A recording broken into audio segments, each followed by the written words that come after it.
everyone, and welcome. Now, I have a statistic for you here, and I'm hoping that it doesn't affect anybody in this room or anybody that you know. According to the National Coalition Against Domestic Violence, an estimated 1.3 million women are victims of physical assault each year by their intimate partner. Now, this number could be higher due to people being too embarrassed or ashamed to say anything about it. Domestic violence doesn't just happen to celebrities or Americans in poverty. It happens to people like your English teacher or the girl behind the grocery counter. Now, I'm not here to tell you that domestic violence is a bad thing, because we all know that. I'm here to tell you that it happens right here where we sit, and that there's ways to help. That being said, I would like to go into a little more detail of who's affected by it, when and where it happens, and what you can do to help.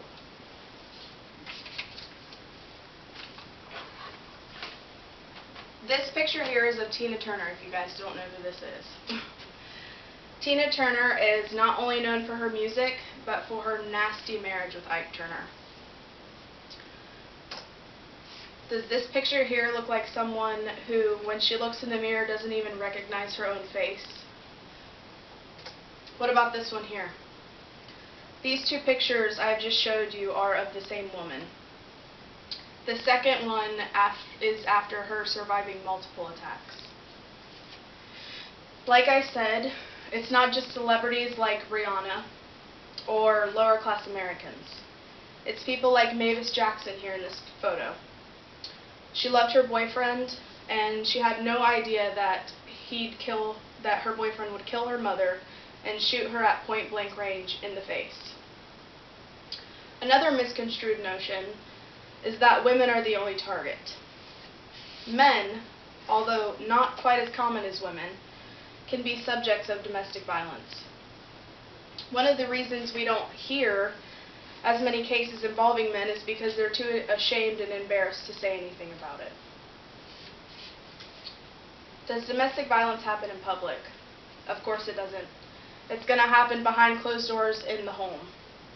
According to Safe Horizons, 60% of domestic violence cases happen in the home. The majority of the cases happen between the hours of 6 p.m. and 6 a.m. to both men and women victims. So you might be sitting here asking yourself what you can do to help. There are several different ways of helping. Last year, I had the honor of showing my support in the Walk of Hope with a couple of beautiful people here in the audience, my mom and brother. Before the walk, there were a few speeches given, but one plucked one of those heartstrings in a big way. The speech was about Deborah Vasquez, right here in Marion County. She was shot in front of a police station because she was being chased by her husband after they had a terrible argument. Now, this wasn't the first time this had been going on. She was a major victim of domestic violence. Since that, now police stations are open 24 hours.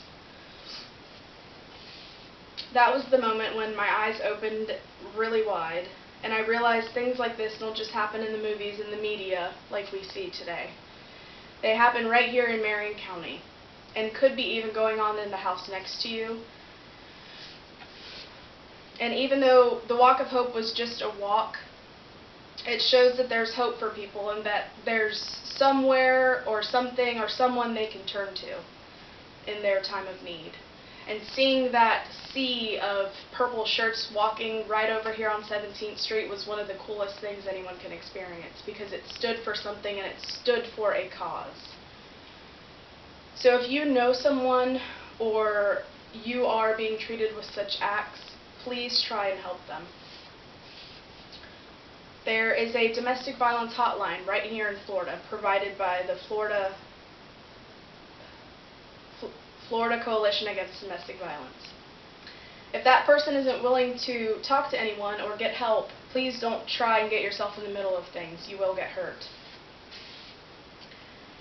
In other words, please understand that it's not just people in the media affected by domestic violence. Domestic violence happens behind closed doors, and the person committing the crime is very good at what they do in brainwashing the person into thinking that if they go to somebody for help, they would get hurt even worse. Lastly, please try and do everything you can if you see someone suffering from domestic violence, and please do not put yourself in danger. I was at a conference a couple years ago, and a police officer said, domestic violence calls are the ones that they dread going to because emotions are high and people get hurt really fast and really bad. That being said, I'd like to leave you with something to think about. I think Salma Hayek sums up what I've just said pretty well in one quote. This is not love. It is a crime. You cannot look the other way just because you have not experienced domestic violence with your own flesh. Thank you.